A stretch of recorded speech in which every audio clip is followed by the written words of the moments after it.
Assalamualaikum warahmatullahi wabarakatuh.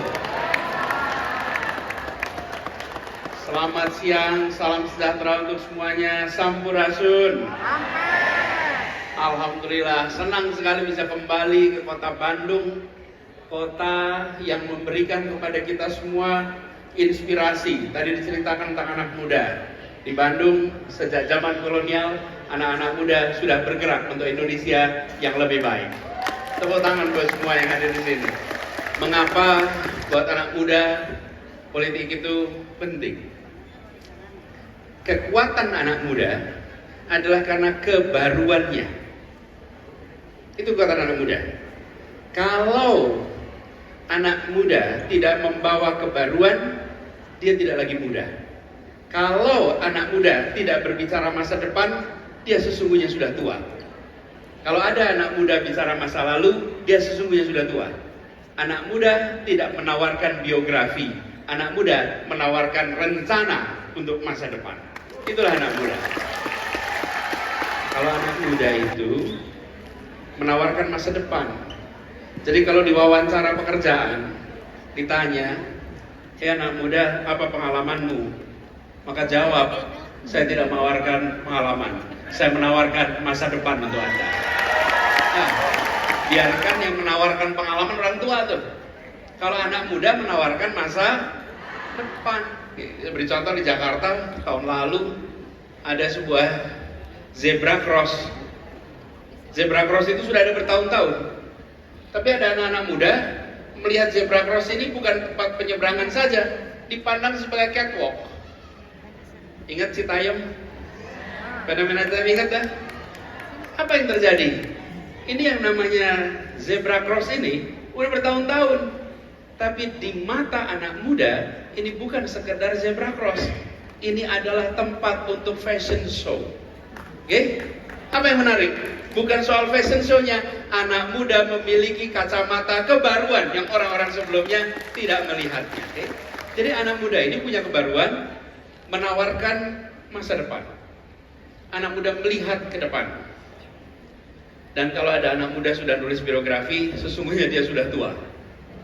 Dia sudah tua. Kalau anak muda tidak boleh nulis biografi. Anak muda itu menuliskan cita-cita, menuliskan mimpi, menuliskan gagasan. Itulah anak muda. Dan karena anak muda punya mimpi, maka anak muda adalah stok pemimpin masa depan. Perhatikan loh, kata mimpi dengan mimpin, pemimpi dengan pemimpin. Seorang pemimpin haruslah pemimpi yang memiliki kemampuan untuk mengubah gagasan mimpi menjadi kenyataan. Itu rupanya. Okay? Jadi pemimpi yang mampu menerjemahkan mimpinya jadi kenyataan. Itulah pemimpin. Karena ada gagasan, ada mimpi, ada cita-cita. Nasdem Youth Festival, maka sesungguhnya ini forum untuk melihat ke depan. Dan politik adalah tempat pengambilan keputusan-keputusan. Keputusannya dilakukan hari ini. Implikasinya bukan masa lalu, implikasinya masa depan. Politik adalah tempat di mana keputusan atas masa depan itu dibuat. Anak muda memikirkan masa depan, politik memiliki konsekuensi di masa depan. Keduanya harus menjadi satu kesatuan. Jadi kalau lihat, anak muda menawarkan masa depan, politik menentukan masa depan.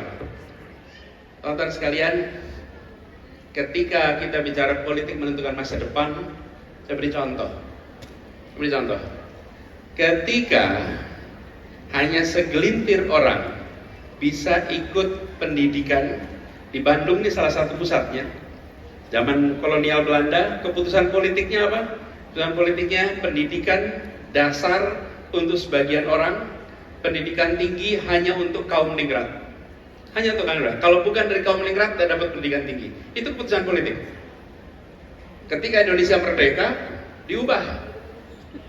Generasi pendiri Republik ini, mereka mendorong didirikan SMA di kabupaten-kabupaten di seluruh Indonesia. Mulai tahun 50-an dibuatlah SMA seluruh Indonesia. Lalu siapa gurunya? Para mahasiswa dikirim jadi guru. Namanya PTM, Pengerahan Tenaga mahasiswa. Apa yang terjadi?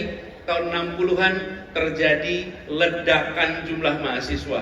Di tahun 60-an untuk pertama kalinya dalam sejarah bangsa ini, anak bukan siapa-siapa bisa mendapatkan pendidikan tinggi. Itu tahun 60-an. Dan Bandung salah satu rumah yang paling banyak menampung anak-anak bukan siapa-siapa. Termasuk ibu saya sekolahnya di Bandung sini. Di Unpad sekolahnya. Kuliah di Unpad, masuknya tahun 58. Tahun 58 masuk ke Unpad di Kuningan. Waktu itu lahir besar di Kuningan. Di Kuningan tidak punya SMA. Di tahun 50-an tidak ada SMA, dikirim SMA-nya ke Cirebon. Karena itu ada SMA.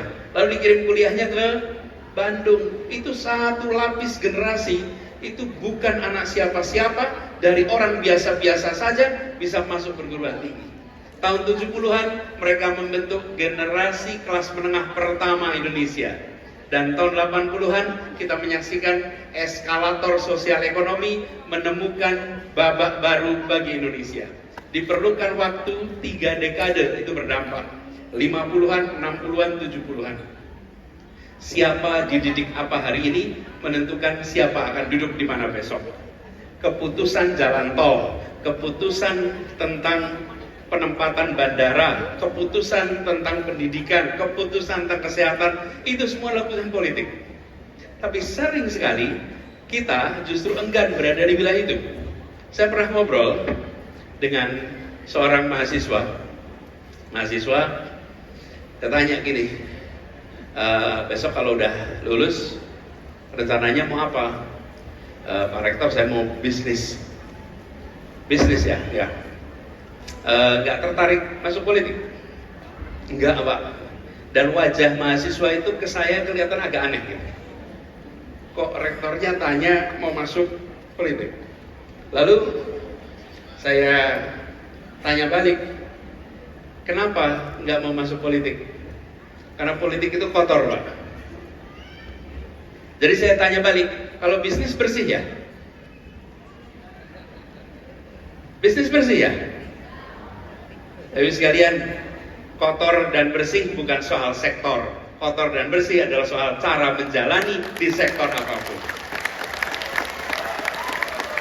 Mau masuk sektor pendidikan pun bisa kotor.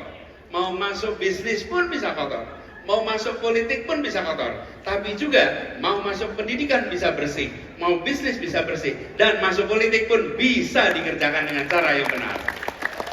Jadi bersih atau kotor bukan sektor, itu adalah bagaimana cara kita menjalaninya. Nah, kita membutuhkan orang-orang yang tak bermasalah lebih banyak masuk di wilayah politik.